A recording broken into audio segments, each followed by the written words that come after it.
할렐루야. 오늘 여러분들 뵙게 돼서 정말 감격스럽습니다. 여기를 몇 번 지나갔는데 저게 상당교회구나, 상당히 크구나, 그런 생각만 했지 여기 와서 설교할 생각을 못했어요. 그런데 오늘 우리 목사님께서 초청해 주셔서 여러분 앞에서 말씀을 전하게 되어서 먼저 제가 기쁘고 감사합니다. 그리고 오늘 그레이스 찬양단, 저는 천사들이 내려온 줄 알았어요. 목사는 거짓말 안 합니다. 믿어주세요. 정말 잘하셨습니다. 제가 이번에 들어와서 3주 동안 12번 정도의 설교를 막 전국을 다니면서 하고, 또 선교 대회도 하고 여러 가지 일들을 하는데, 제일 힘들었던 것은 설교 시간이었어요. 25분에서 30분을 하라는 거예요. 저는 충청도 사람이라서 말이 겁나게 느려요. 25분의 그 내용을 소화를 하려고 하니까 막 속도를 내는데 말이 꼬이는 거예요.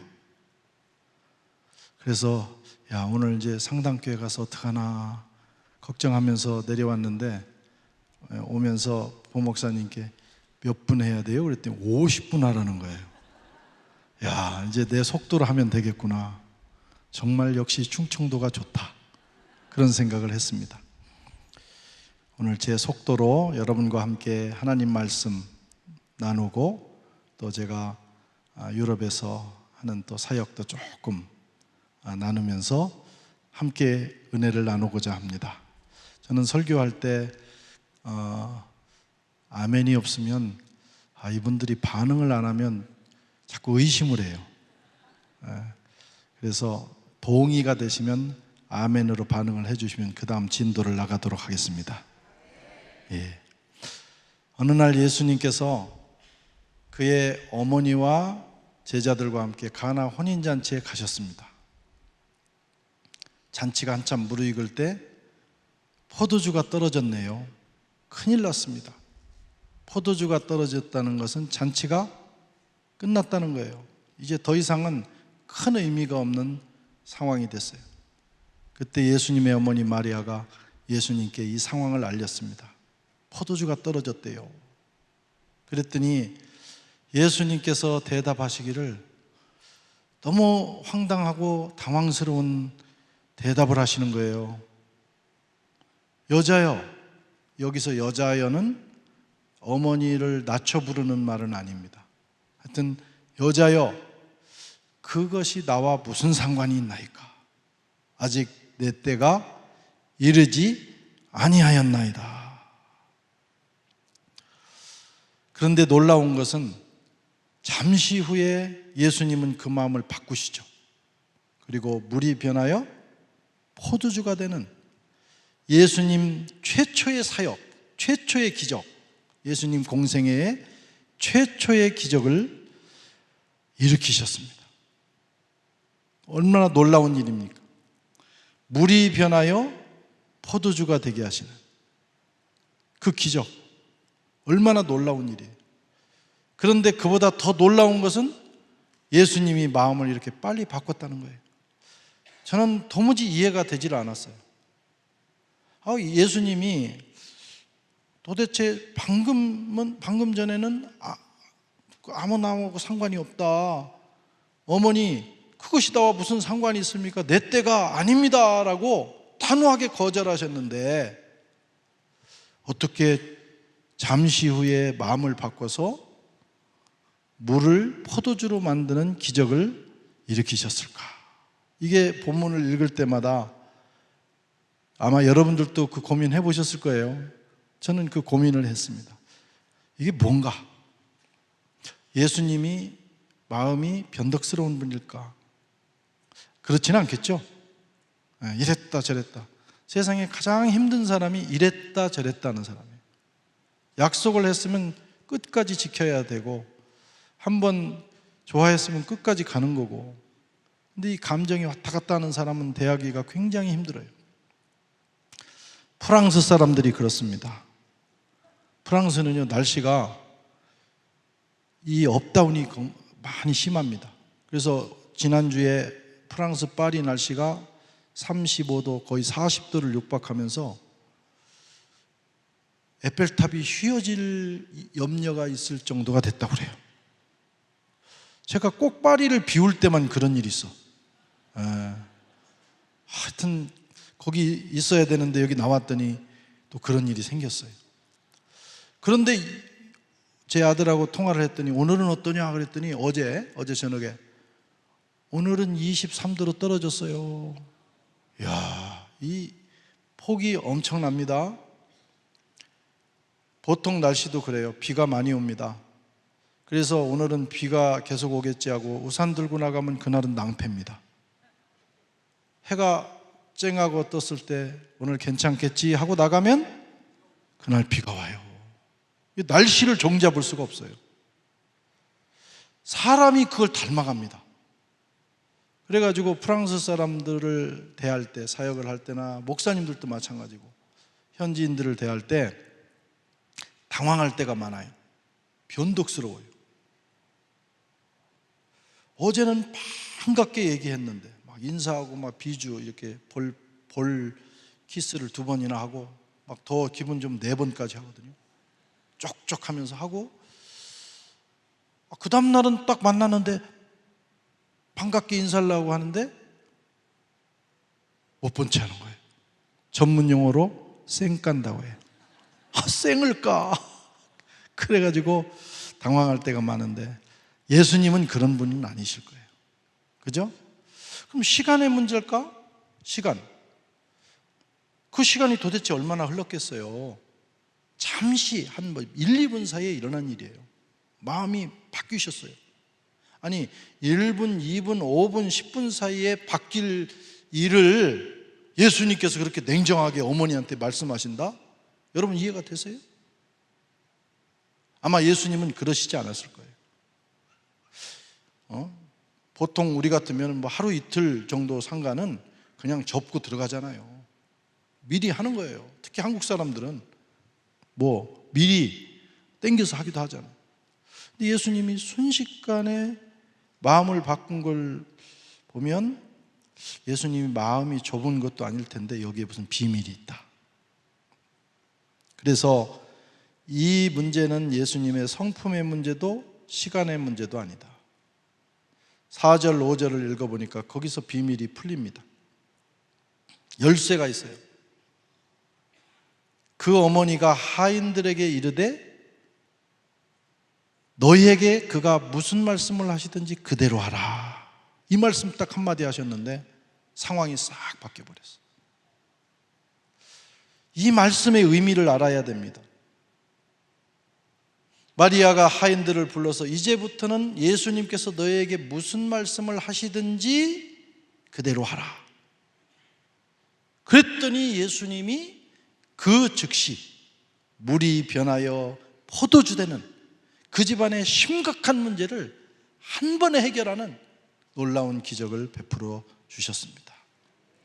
이게 무슨 말씀일까요? 지금부터 그가 무슨 말씀을 하든지 그대로 하라.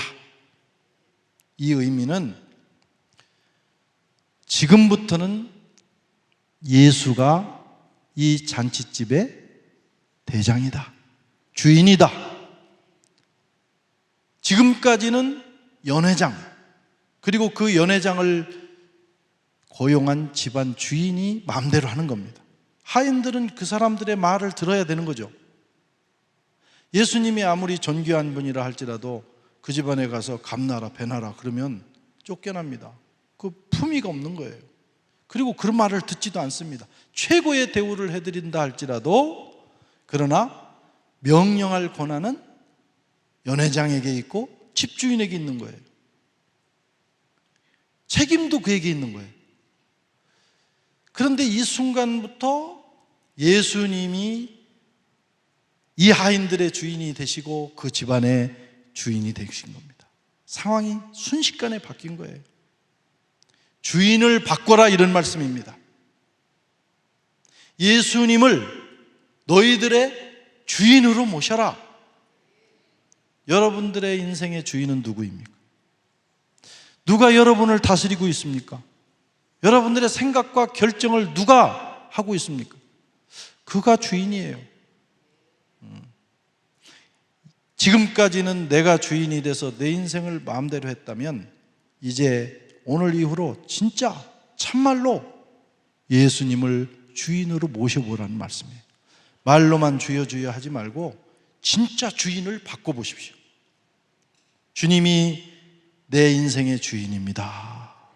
이렇게 고백하고 진실로 고백하고 그분 앞에 엎드리는 순간 물이 변하여 포도주 되는, 집안의 문제를 주님이 직접 해결하시는 기적이 일어나게 되는 것입니다.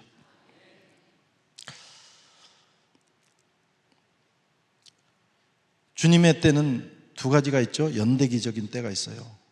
그래서 어떤 문제는 이 크로노스라고 그러죠. 과거, 현재, 미래로 진행되는 이 흘러가는 시간이 있기 때문에 어떤 문제는 기다려야 돼요. 우리가 영적인 문제든지 인생의 문제든지 기다려야 돼요. 조급하면 안 돼요. 때가 되면 해결되는 게 있어요. 끝까지 기다리는 인내가 있어야 돼요. 근데 어떤 상황은 연대기적인 때가 아니라 크로노스, 경륜적이고 상황적인 때가 있습니다. 이건 기다리면 안 돼요. 죽을 때까지 기다려도 그때는 안 와요. 상황을 만들어야 돼요. 지금이 그 순간이에요. 가나 혼인잔치의 상황, 어떤 상황이에요? 예수님을 주인으로, 주인을 바꾸는 상황을 만드는 거예요. 그러면 1분 안에, 아니 1초 안에라도 주님의 역사가 일어나게 되는 것입니다. 오늘의 주제는 주인을 바꾸는 거예요. 진지하게 생각해야 돼요. 우리가 오랫동안 신앙생활 하지만 정말 예수님이 내 주인이신가? 아니면 내가 주인인가? 깊이 생각해야 됩니다. 신앙은 여러 가지로 표현할 수 있지만 예수님을 주인으로 인정하는 것이 신앙이에요. 내가 예수 믿는다 하는 것은 예수님이 내 인생의 주인입니다. 고백하는 거예요. 성도는 그것을 고백하고 예수님을 주인으로 모신 사람이 성도예요. 교회만 왔다리 갔다리 한다고 성도가 아닙니다. 진정한 성도는 예수님이 주인이 되셔야 돼요. 타락이 뭐냐? 인생의 주인을 바꾼 거예요. 하나님이 처음 인류를 만드시고 주인이셨어요. 아담과 하와가 내가 주인이 되겠다, 하나님처럼 돼요. 내가 하나님처럼 살겠다, 내 인생은 내 거다, 그러면서 타락이 시작이 된 거예요. 그게 타락입니다. 우리가 다시 구원받고 회복됐다는 것은 주인의 문제예요. 여러분의 주인은 누굽니까? 이것을 회복하지 않으면 우리가 신앙의 본질로 돌아갈 수가 없습니다. 왜 이렇게 싸우냐? 저는 비교적 자유롭게 전 세계를 많이 다니는 편이에요. 가보면 그런 생각을 해요. 야, 한국 사람들은 굉장히 전투적인 민족이다. 교회마다 가보면 안 싸우는 데가 없어요. 얼마나 잘 싸우는지 몰라요. 막 기도하면서 싸워요. 그러니까 막 자기 확신이 더 드는 거예요. 기도할 때마다. 그래서 상처투성이고, 그리고 그런 교회는 새신자들을 데려다 놓고 싸워. 서로 뺏어가려고 싸우고, 너 저 사람 말 듣지 말고 내 말을 들으라고 막 이러면 그 사람들이 겁나가지고 다 도망가 버려요. 그런 에너지를 가지고 우리 선교적 교회잖아요. 선교에 힘쓴다면 벌써 세계가 복음화됐을지도 몰라요. 근데 우리가 너무 그런 에너지를 많이 쏟고 있습니다. 유럽도 마찬가지고 한국도 와보니까 그런 곳이 많아요. 우리 상당교회는 상당히 평화로운 교회라고 듣고 있어요. 그러니까 이제 하나님께 쓰임받고 전 세계에 복음을 전할 수 있는 은혜를 하나님 주시는 거예요. 제가 파리에 가가지고 6년에 갔는데 유럽을 이렇게 보면서 내가 목회를 개척을 하면 나는 이런 교회를 세워야 되겠다. 뭐 선교적 교회 여러 가지 다 있습니다. 그런데 제일 첫 번째 목회 철학을 세운다면 1번을 이걸 세워야 되겠다. 그게 뭐냐면 싸우지 말자. 우리는 싸우지 말자. 예배를 실컷 드리고 눈물 흘리고 나서 재직회 들어가가지고 막 싸우는 거예요. 그래서 저는 생각했어요. 재직회 전문 귀신이 있구나. 탁 재직회 때 기다렸다가. 그래서 저는 개척하고 장로 교회지만 약간 독립적인 곳이기 때문에 조직을 제가 마음대로 할 수 있어요. 그래서 재직회를 없애버렸어요. 재직회 전문 귀신이 있구나. 그래가지고 뭐 그런 의심이 들 정도로 싸움의 그런 기회를 주지 않기 위해서. 그랬더니 교회가 성장하더라고요. 제가 교회를 처음 개척할 때요, 여기는 한국 사람이 많잖아요. 밖에 나가도 다 한국 사람인데 파리는 아무리 다녀봐도 제가 2002년에 개척을 했는데 한국 사람을 만나기 어려워. 만나도 대부분은 관광객입니다. 교민들은 다 집안에 들어앉아 있어요. 그 전도할 길도 없고 뭐 어떻게 할 길이 없어요. 그냥 하루 종일 앉아서 기도할 뿐이에요. 주일날 성도를 보내주시옵소서 이렇게 기도하면서 이제 개척을 시작을 했는데 하나님이 기적을 주셨어요. 14명이 어린이까지 14명이 시작했는데 어쨌든 한 달이 지나니까 40명이 모이더라고요. 남의 일이라고 놀라지도 않으시네. 굉장히 큰 일이에요. 처음에는 뒤를 못 돌아다봤어요. 앞에 앉아가지고 사회 보는 예배 인도하는 집사님이 인도하시고 저기 있다가 혹시나 돌아봤다가 아무도 없으면 상처가 돼가지고 설교를 못할 것 같아가지고 그래서 기도하기를 하나님 지나가는 개라도 와서 의자를 채워주시옵소서. 진짜 막 절박한 심정으로. 근데 채워지는 거예요. 3개월이 지나니까 70명이 되고 막. 그래가지고 금방 교인들이 생각하기를 우리 교회는 금방 1000명이다. 근데 그건 안 되더라고요. 네. 어쨌든 그렇게 부흥을 하는데 어느 때가 되니까 안 믿는 분들이 전도를 해줘요. 교회를 찾는 사람이 있으면 거기 개선문 근처에 있는 그 교회, 우리 교회가 파리 선한교회예요. 선한교회. 근데 교회 이름을 안 믿는 분들은 모르잖아요. 근데 어렴풋이 들었어요. 저 개선문 근처에 착한 교회가 있대요. 그래가지고 보내주는 거예요. 진짜 그렇게 전도돼서 온 분들이 있어요. 안 믿는 분들이 볼 때 착한 교회가 어떤 교회입니까? 안 싸우는 교회예요. 싸울 것 같은 사람들이 모여가지고 서로 지지하고 격려하고 그리워하고 사랑하는 교회. 그랬더니 이게 부흥이 되더라고요. 여러분 왜 싸우는 줄 아세요? 왜 교회에서 그 하나님을 믿는 사람들끼리 왜 싸우냐면 자기가 주인이라고 생각하기 때문에 그런 거예요. 다 따지고 들어가면 내가 주인이야.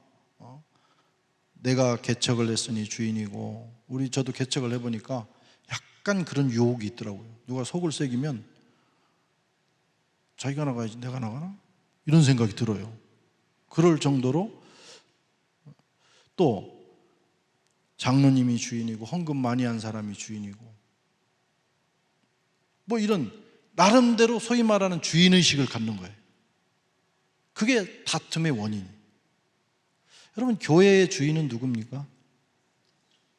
예수님이잖아요. 예수님 말씀하시기를 내가 이 반석 위에 내 교회를 세우리라. 그리스도의 교회는 예수 그리스도가 주인이십니다. 우리가 그것만 인정한다면, 주님의 주권을 인정한다면 그분을 중심으로 우리가 서로 화목하게 지낼 수가 있어요. 거기서 에너지가 나오고 거기서 능력이 나오고 거기서 세계 복음화를 감당할 수 있는 힘이 생기는 것입니다. 인생의 주인도 주님이시죠. 교회만이 아니고. 그렇죠? 자녀의 주인도 예수님이시죠. 여러분 그렇게 믿습니까? 가정의 주인도 예수님인 줄 믿으시기 바랍니다. 신앙생활 오래 하다 보면 이게 이제 터득이 돼서 주님께 주권을 맡길 때가 있어요. 그런데 안 되는 게 있더라고. 저도 제자훈련을 저희 교회에서 하는데 제자훈련의 하이라이트가 뭐냐면 주권 문제를 다룰 때예요. 그래서 제가 이제 이렇게 집사님들 그 제자훈련 하는 분들한테 일일이 다 묻습니다. 이 부분은 저희가 이제 주재원들 또 그 아이들 교육시키러 온 그 기러기 가족들을 중심으로 그 부인들을 중심으로 제자훈련을 한 적이 있었는데 다 물었어요. 당신의 건강, 인생 주님이 주인이신 걸 동의하십니까? 네, 아멘. 아멘. 당신의 남편 주님 것인 걸 믿으십니까? 아멘. 지금 데려가도 괜찮아요. 다 포기해서 내려놨어요. 얼마나 아멘을 잘하는지 몰라. 나 그래서 여자들을 안 믿기로 했어요. 우리 집사람이 저하고 결혼하고 늘 말하기를 다시 태어나도 당신하고 하겠다는 거예요. 그 후로는 안 믿습니다. 속으로는 무슨 생각하는지 몰라. 당신의 자녀가 주인이 주님이신 줄 믿으세요?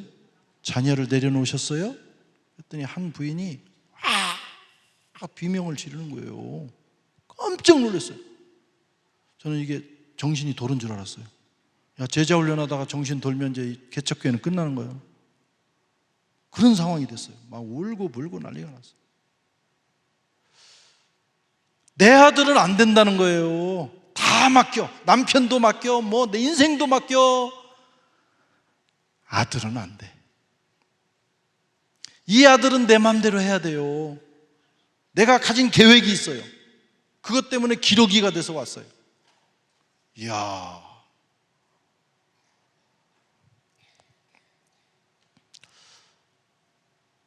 뭐가 그렇게 겁나는데요? 주님께 맡겼다가 얘가 목사 되면 어떡하냐고. 목사인 사람으로서 아주 정말 불쾌했습니다. 정말 환장할 일이에요. 목사를 앞에 두고 내 아들 목사 되면 어떡하냐고. 와, 목사님 좋다 뭐 이런 다 거짓말이야.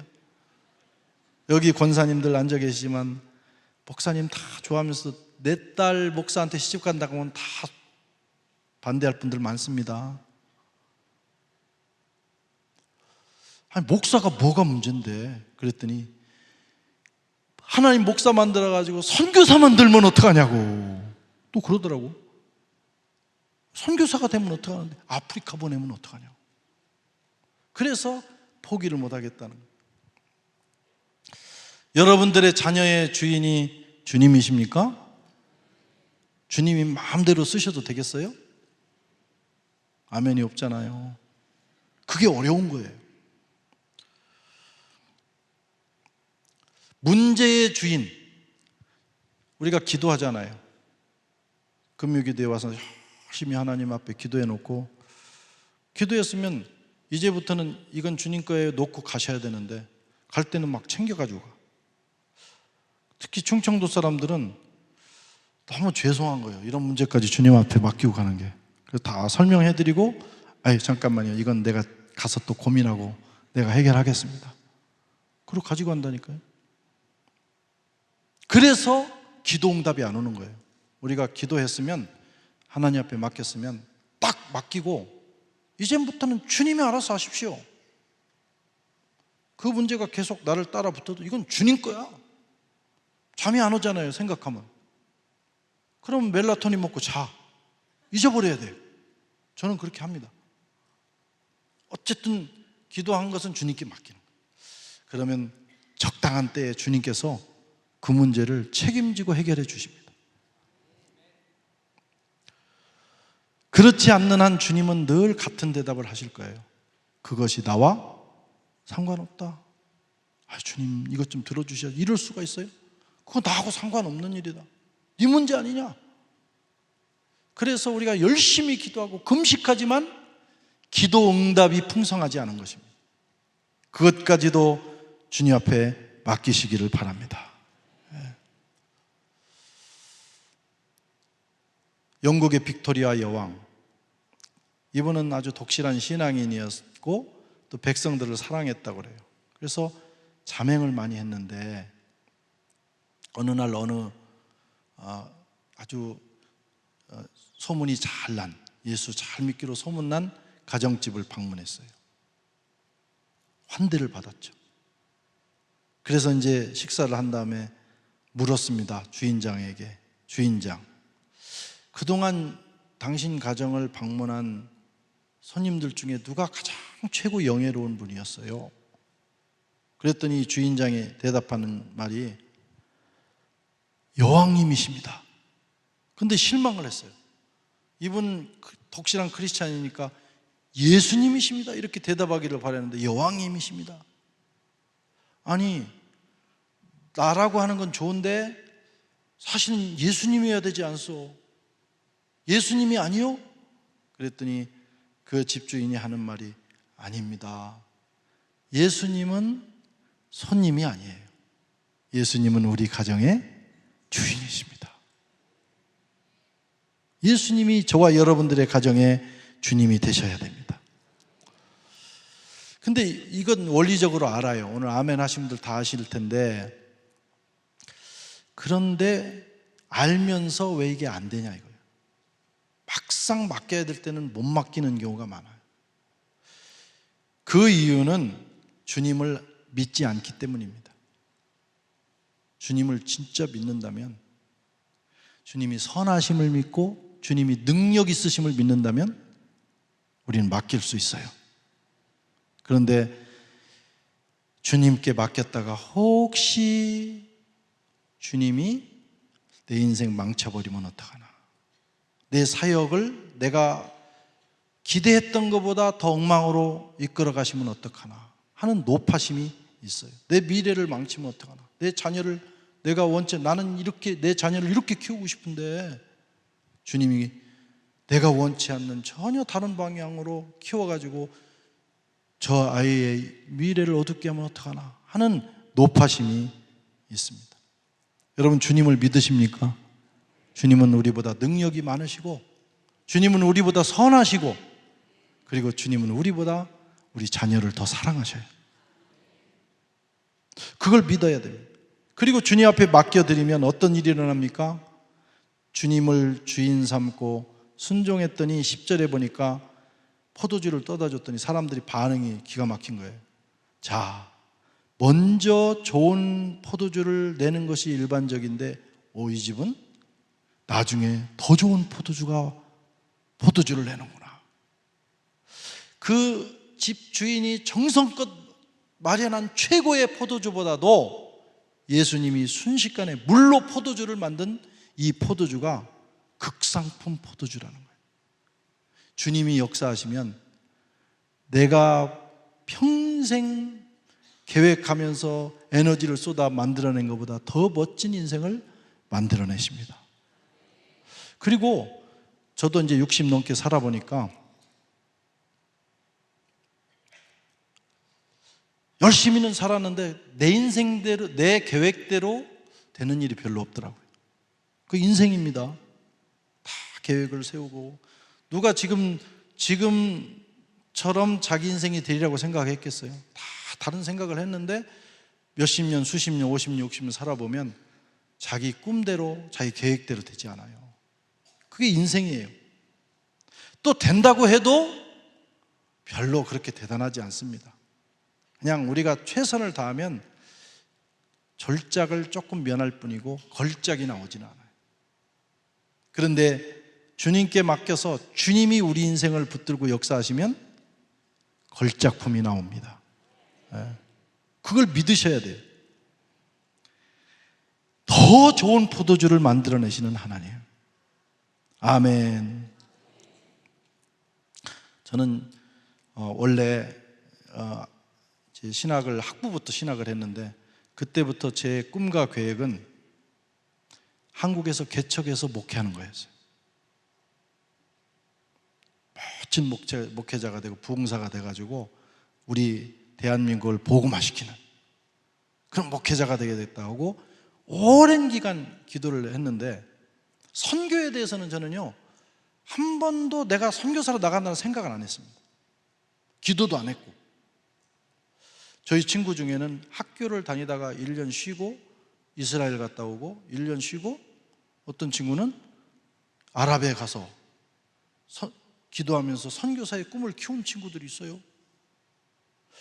그런데 신대원 졸업하고 제가 학부 신대원 동기 중에 가장 먼저 선교사로 나간 거예요.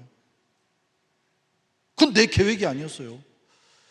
아니, 하나님 어쩌시자고 내가 그렇게 오랜 기간 목회를 위해서 기도했는데 그 기도는 어디 가고 갑자기 선교사로 나가게 하시냐고. 그런데 그 친구들은요 그렇게 선교사 나가겠다 기도했는데 10년이 돼도 못 나가더라고. 그 나중에 나갔는데 제주도로 나갔더라고. 해외. 지금은 이제 월에 기도해서 뭐 네팔로도 가고 다른 나라로도 갔지만 제가 그런 상황이었어요.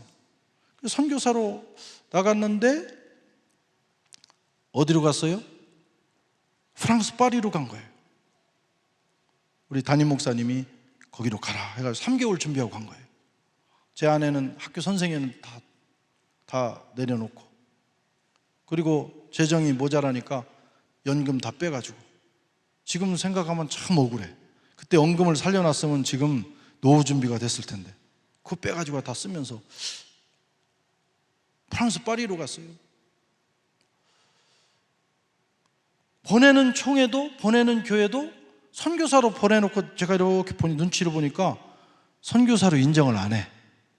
다들 부러워하고 동역자들도 부러워하고 만나는 사람마다 참 좋은 곳에 가네. 성도님들도 너무 좋은 곳에 가셔서 좋으시겠어요. 한번 놀러 갈게요. 아니, 선교사를 만나면 그런 말 하면 안 되잖아요. 얼마나 고생이 많으세요. 제가 기도하겠습니다. 그래야 되는데 지금도 그렇게 대답하면 너무 좋은 곳에 사시네요. 목사님은 꼭 파리지안 같아요. 이런 얘기하면서 한번 이제 어떻게든 걸쳐가지고 오고 싶어가지고 그런 분들이 있어요. 그래서 이제 그런 상황에서 나간 거예요. 프랑스 파리로. 그분들만 그렇게 생각한 게 아니고 저도 가가지고, 이게 목사님, 저는 그때 목사님의 말씀은 거의 하나님 말씀처럼 받아들였어요. 하나님께서 목사님을 통해서 말씀하시면 무조건 순종이다. 그래가지고 다 놓고 내려갔는데, 가서 6년 동안 저 자신을 의심하는 거예요. 신부는 교단 선교사로 왔는데 내가 선교사인가? 내가 선교사인가? 저도 못 믿는 거예요. 더군다나 프랑스 파리에서. 그리고 한국 교회도 프랑스 파리, 유럽, 어떻게 거기가 선교지인가? 이런 의심의 눈초리를 거두지 않았어요. 정말 저 마음고생 많이 했습니다. 아무도 선교사라고 인정을 하지 않는 거예요. 후원도 잘 안 하고 시간 되면 끊어버리고 그런 거예요. 그래서 오랫동안 방황하다가 들어가야 되나 어떻게 해야 되나 고민하다가 6년쯤 되니까 눈이 열리기 시작하는 거예요. 하나님 나를 선교사로 부르셨네. 그리고 하나님께서 유럽으로 저를 부르셨는데 유럽이 21세기의 가장 중요한 선교지네. 아멘. 아멘 안 해도 괜찮아요. 나는 그렇게 생각했어요. 내가 딱 보니까 유럽이 21세기의 선교의 뉴필드예요. 제가 살고 있는 프랑스는 캐톨릭 국가입니다. 제가 처음 갔을 때 1.9%가 개신교인이에요. 미전도 종족이에요. 지금 3.2% 됐어요. 한국 교회가 부흥하고 외국 교회가 부흥해서 그런 거예요. 또 프랑스는 16세기에서 18세기 그때 개신교도들을 위그노라고 불러요. 위그노가 뭐냐? 어떤 사람들은 성이 위시고 이름이 근호인가? 그런 사람도 있더라고요. 위근호는 그때 16세기, 18세기 프랑스에서 종교개혁을 했던 그 우리 같은 이 개혁신앙을 가진 사람들을 가리켜서 위근호라고 불렀어요. 300년을 박해를 받았어요. 그래서 그 사람들이 다 전 세계로 흩어졌어요. 상당수가 죽었어요. 그러니까 교회는 약해질 수밖에 없는 거예요.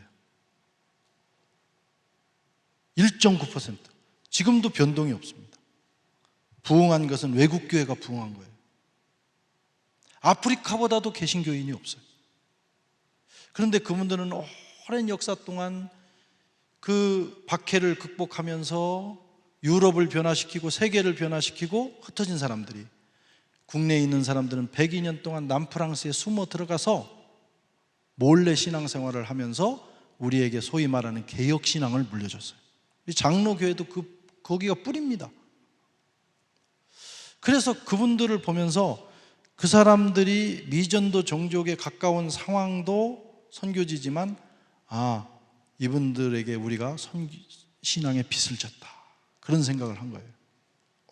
오랜 세월 박해를 받으면서도 그 좋은 개혁신앙을 물려줘서 그것이 이렇게 저렇게 해서 우리에게까지 온 겁니다. 제가 그때 선교지라는 눈이 딱 뜨인 거예요. 그때부터 교회를 개척하고 지금까지 사명을 쭉 감당을 해왔습니다. 지금은 어떠냐? 지금은 이제 한국교회도 유럽이 선교지라는 생각을 많이 합니다. 패러다임이 바뀌었어요. 그분들은 깨어난 사람들이에요. 아직도 무슨 유럽이 선교지야? 그런 사람 아직 무식한 사람들이에요. 우리 상당교회는 안 그럴 줄로 믿습니다. 유럽이 선교지가 됐어요. 유럽을 위해서 기도해 주시기 바랍니다. 그리고 선교사님들이 지금 막 계속 들어오고 있어요. 저희 교단 선교사가 프랑스에 제가 갔을 때 3가정, 3유닛이었어요. 근데 지금은 9가정, 10가정 들어와 있습니다. 공식적인 선교사. 그리고도 다른 교단 선교사도 많이 들어와요. 그래서 프랑스와 유럽을 선교하기 위해서 들어옵니다. 그리고 유럽 교회가 마음을 열었어요. 자기들이 과거에는 100년 전에는 세계를 선교하던 나라인데 이제는 자기들이 어떻게 된 상황을 다 인정을 하면서 공식적으로 프랑스 땅, 유럽은 선교지가 됐다. 옛날에는 선교하는 국가였는데 이제 선교받는 국가가 됐다. 프랑스 개혁교회 총회장이나 이런 임원들을 만나면 그분들이 공개적으로 얘기합니다. 한국교회가 와서 자기들만 신앙생활 하지 말고 안에 들어와서 자기들과 함께 하면서 교회를 일으켜달라. 한국에 와서도 그분들이 그렇게 우리 총회에서 말씀을 하셨어요. 그러면서 한 가지 부탁을 해요. 그 부탁이 뭐냐면 자기들은 500살 먹은 노파, 한국은 100살 먹은 처녀다 이거예요. 아가씨다 이거예요. 젊은이라 이거예요. 그래서 너희들이 가진 그 젊음으로 우리를 일으켜달라. 우리가 스스로 일어날 힘이 없다. 얼마나 안타까운 일이에요. 다만 한 가지 부탁은 성경에 100발을 존중하라고 했으니 우리를 무시하지는 말아달라. 이렇게 부탁하면서 우리가 함께 하기를 원합니다. 그래서 프랑스 교회도 어쨌든 유럽 교회도 다시 한국 교회처럼 부흥하기를 원하는데 스스로 하기가 어려운 상황이에요. 그래서 이제 한국 교회의 도움을 요청하는 그런 상황이 됐어요. 지금 상황입니다. 저도 처음에는 유럽으로 선교사로 간 거에 대해서 스스로도 고민이 많았지만 하나님께서 정말 한국에서 목회하지 않고 유럽으로 부르신 것은 하나님의 최고의 선택이었다. 그리고 또 시간을 지나고 보니까 제가 유럽하고 맞아요. 딱 보면 프랑스 사람 같대요. 그거 신기해요. 어디든지 가면 역시 프랑스에서 오셔서 프랑스 목사님과 프랑스 사람 같아요. 나는 그 말은 또 그렇게 믿어요. 내가 그렇구나. 그러면서 요즘은 내가 다시 태어난다면, 하나님께서 다시 기회를 주신다면 나는 유럽 선교사가 되겠다. 하나님께서 나를 유럽 선교사로 불러주신 것이 너무나 소중하고 너무나 감사합니다. 내가 원하는 대로, 기도한 대로 됐었다면 이보다 더 잘 됐을까? 저는 그렇지 않다고 생각해요. 이제 결론이 뭐냐면, 제 인생의 결론은 하나님께서 하나님이 원하시는 대로 내 인생을 비적하셔야, 하나님이 원하시는 대로 쓰셔야 내 인생이 가장 가성비 있게 쓰인다 이거예요. 아멘. 네. 제 인생의 고백입니다. 자녀들도 마찬가지잖아요. 저희 집에 아들이 둘 있어요. 둘. 이제 프랑스에 가면 일반 대학이 있고 그랑제꼴이라는 게 있어요. 일반 대학 말고 그랑제꼴을 나오면 학교에 딱 들어가자마자 은행에서 찾아와서 돈을 빌려줘. 집을 사라고. 보장된 인생이에요. 딱 졸업하면 간부로 가요. 대기업에. 그런 그 국가 지도자들이 다 거기 출신들이에요. 그래서 제 아내가 우리 아들들은 거기를 보내야 되겠다는 거예요. 이제 큰 아들이 안 갔어요. 얘는 약간 그 뭐라고 할까, 저를 닮아가지고 약간 느긋한 아이예요. 좀 인생을 낭만적으로 사는 애라. 그래서 이제 연극, 영화 이런 쪽으로, 또 스포츠 비즈니스 이런 쪽으로 전공을 하게 됐어요. 결국은. 그러니까 그게 이제 늘 기도를 했어요. 우리 아들은 폴리테크닉 가게 해주세요. 가게 해주세요. 그러니까 이제 둘째에게 희망을 걸었어요. 또 둘째가 잘생겼어요. 저를 닮아가지고 너무 잘생겼어요. 그래가지고 이 잘생긴 놈을, 그리고 머리가 좋아. 딱 보면 다 외워요. 이렇게 그림 찍듯이. 그래서 고등학교까지는 어쨌든 프랑스에 제일 좋다는 르 그랑을 보냈어요. 그 학교에서도, 그 반에서도 얘가 가장 잘생긴 남자 1위로 뽑혔어요. 저를 닮아가지고. 그래가지고 얘는 이제 프레빠를 가서 그랑제꼴을 가면 다 이렇게 해가지고 본때 나고, 얘가 이제 또 이렇게 잘하면 우리 선교사의 노후도 보장이 되고, 뭐 이제 아내가 나름대로, 그리고 이제 그래도 뭐 자기 나름대로는 좋은 뜻으로, 하나님께서 우리가 이렇게 선교에 헌신했더니 이 아이를 이렇게 위대하게 키워주셔가지고 영광도 돌리고, 다 뭐 하여튼 계획은 좋죠. 그런데 어느 날 2년 전에 제가 남프랑스에 그 세미나를 갔다가 아내하고 왔는데, 저녁에 저는 이제 우리 사무실로 가서 거기서 글 쓸 게 있어가지고 가서 쓰다가 새벽이 됐는데 아내가 전화가 왔어요. 뭐라고 왔냐면, 그 걔가 뻘인데, 바울인데 뻘이 학교 자퇴했대. 대학을 자퇴해버렸어요. 그리고 100유로 들고 오늘 나간대요. 가출한다요. 걔는 막을 길이 없어요. 그래서 걔 가출해버렸어요. 그 추운 겨울에. 프랑스는 온도는 안 떨어져도 얼마나 습하고 추운지 나가서 10분만 있으면 막 발발 떨립니다. 그 막을 길이 없어서 그냥 내보냈어요. 야, 정말 제가 미칠 것 같더라고. 얘가 얼어 죽으면 어떡하나. 그것도 막았다가는 얘가 정신이 도는 거 아닌가. 막 별 생각이 다 드는데, 목사도 인간인지라 고민스러운 거예요. 야, 애 망치는 거 아니냐. 선교하러 왔다가 도대체 뭐 이건 만약에 그렇게 되면 하나님 영광은 다 가리고, 뭐 이런 저런 생각이 드는데, 오늘 말씀이 이게 생각이 나는 거예요. 맡겨라. 내가 내 아들을 사랑하는 것보다 하나님이 더 사랑하신다. 하나님이 더 큰 계획을 가지고 계시다. 그래 막 억지로 맡겼어요. 막 맡기자. 그래 막 잠이 안 와. 그래 수면제를 먹고 막 자는 거예요. 자면서 맡겨버렸어요. 맡겼더니 한 이틀 지나니까 생각이 안 나요. 야, 저도 참 끝내주는 사람이에요.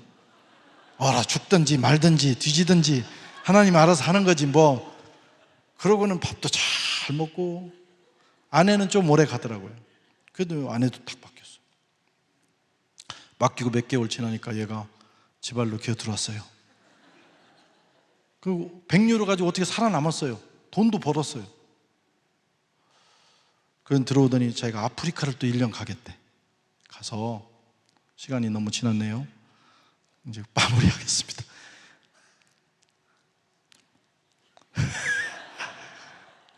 이 설교권을 주신 분은 저분이 주인이니까 그만둬 그러면 이제 그만둬야 되잖아. 그래가지고 가겠다는데 어떻게 해요? 자기는 아프리카에서 사업을 배우겠다는 거예요. 거기 저희가 선교하는 아프리카에 사업을 잘하는 장로님 두 분이 있어요. 이 두 분이 1년에 헌금을 10억씩 해요. 그 작은 교회가 교회를 150개를 개척을 했어요. 거의 두 분 장로님 선교에 헌신해가지고. 선교하면 놀라운 일이 일어납니다. 오늘은 뭐 그 얘기는 못하지만 거기 가서 사업을 배우겠대. 그리고 어떻게 해요? 보냈어요. 대신 비행기표고 뭐고 다 자기가 끊어가지고 갑니다. 아르바이트해서. 그냥 혼자 가면 되잖아요. 자기 친구 법대 썰어본데 잘 다니는 놈을 또 자퇴를 시켰어. 여기 옛날에 여기 민노당 대표였던 권영길 의원의 손자예요. 그 엄마 아빠는 교회도 열심히 안 나오는데 자퇴를 시켜가지고 데리고 간 거예요. 근데 놀라운 것은 그것도 맡겼어요. 하나님께서 뭐 제가 뭐 아프리카 가서 어떻게든 말라리가 걸리든 난 몰라요. 그냥 보냈어요. 근데 놀라운 것은 가서 3개월 동안 거기 이제 교회로 보냈거든요. 그 선교센터로 보내서 일도 배우고 목사님도 도와드려라 그랬더니 가가지고 목사님이 빡세게 했어요. 새벽 3시 반에 나와서 문 열어. 그 성전 문을 열고 새벽 기도하고 새벽에 3시 반에 나와가지고 앉아있으면 뭐예요? 졸다가 기도하다 들어가지는 못하고. 그다음 오전은 그 목사님이 항상 성경만 읽어요. 그 목사님이 성경 읽는데 자기는 놀 수 없잖아요. 그렇게 하다가 사업은 포기하고 성경 읽다가 이 두 놈이 목사가 되기로 결단을 했어요. 할렐루야. 그렇게 두려워하는, 여러분들이 두려워하는 내 아들이 될까봐 두려워하는 목사가 되기로 결심을 했어요. 그리고는 1년을 보내고 들어와서 그 아이는 파리 신학교에 들어갔습니다. 그리고 이제 곧 미국으로 떠나요. 미국에서 공부하겠다. 우리 애는 이제 다시 대학을 들어가서 마치고 장신대로 오려고 합니다. 물론 우리 계획대로 안 됐어요. 처음에 목사가 된다고 하니까 저도 좀 짠하더라고. 그 편한 길 놔두고 왜 그 길 가려고 그러고, 그 어떤 분 뭐 시달리는 일도 많고 막 협심증도 오고 막 스트레스 받는 일인데 왜 그 길 가려고, 짠하다 그런 생각이 드는데 그것도 하나님께 맡겼어요. 하나님 알아서 하시겠죠 뭐. 그리고 나서 이제 시간을 보내면서 보니까 얘가 지금은 순례길 그 더운 여름에 지금 오늘 마쳤어요. 오늘 마지막 마무리한다고 70km를 걷더라고. 70km 먼 거리입니다. 독하게만 먹고. 그냥 불쌍하긴 한데 목회하려면 70km보다 더 힘든 일이 있을 테니까 감당해라. 그래서 지금 훈련 받고 있습니다. 부러우시죠? 하나도 안 부러울 것 같아. 지금은 물론 우리가 원하는 대로 되지 않았지만 지금 되어가는 걸 보면 만약에 우리가 그 아이를 막 주물럭 했다, 내가 주인인 것처럼 그랬다면 이런 일들이 일어날까? 하나님께서 하나님께 맡겼더니 하나님이 지금 그 아이의 인생을 만들어가고 계시는 거예요. 앞으로 어떻게 쓰임받을지 몰라요. 거기다 한 가지, 장신대를 반드시 가야 된다. 아빠의 후배가 되라. 그랬더니 그건 순종을 하더라고. 그리고 너는 선교사가 되라 그랬어요. 아프리카 불어권 24개국을 감당하는 선교사가 되라. 그거 힘든 일입니다. 사실은 그것은 제가 또 선교사로 산다는 것이 얼마나 영광스러운 것인가를 깨달았기 때문에 그렇게 아들한테 요청을 했고, 걔도 난 선교사가 되겠다고 결심을 했습니다. 자녀도 내 생각대로 키우면 졸작이 나옵니다. 잘 될 것 같지만 마지막에 별거 없어요. 하나님께 맡기고 하나님이 원하시는 대로 하면 하나님이 우리 자녀들의 인생을 자로 잰 듯이 놀랍게 인도하실 줄로 믿습니다.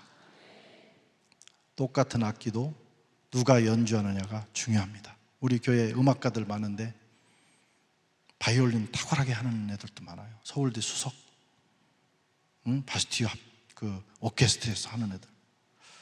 그거 내가 이렇게 하면 막 삑살이 나가지고 막 삑삑삑삑 하는데, 걔네들이 탁 잡으면 정말 신금을 울려 최고의 작품이 나오더라.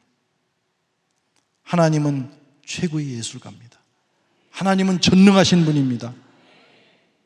그분께 우리의 인생을 맡기고 우리 교회를 맡기고 우리 자녀들을 맡긴다면 하나님은 저와 여러분들의 인생과 가정과 자녀들을 하나님의 작품으로 만들어 가실 겁니다. 우리 상당교회도 하나님의 능력의 손에 붙들려서 주님이 전적으로 이 교회의 주인이 되셔서 정말 선교적 교회, 미셔널 처치, 저는 저기 표로 붙인 걸 보고 깜짝 놀랐어요. 가슴이 뛰어요.